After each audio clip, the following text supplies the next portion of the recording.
অযোধ্যাতে এসে একের পর এক প্রবলেম ফেস করতে হবে এটা তো একদমই বুঝতে পারিনি। সকালবেলাতে অযোধ্যার মন্দির কিভাবে আমরা দর্শন করতে গেলাম সেটার ভিডিও তো তোমাদের সাথে শেয়ার করেছি। এটা ছিল বিকেলবেলা, এসে খাওয়া দাওয়া করার পর রেস্ট নেওয়ার পর সকলে মিলিত বেরিয়ে গেছিলাম অযোধ্যাকে এক্সপ্লোর করার জন্য। এখানে অযোধ্যার রাস্তার সাইডগুলো দেখো প্রচন্ডই কিন্তু একদম দারুণ রয়েছে।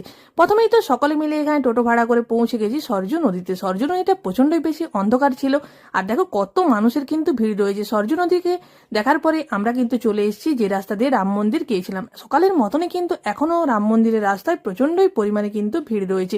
তাছাড়াও রাস্তার মধ্যেই দেখা একজন হনুমানজি সেজে রয়েছে, তার সাথেও অনেক ছবি ভিডিও তুললাম। দেন এখানে অযোধ্যার রাস্তাতেই রাম মন্দির যাওয়ার পথে এই দোকানগুলো রয়েছে, সেখান থেকেও টুকিটাকি কিছু কেনাকাটা করে দিলাম।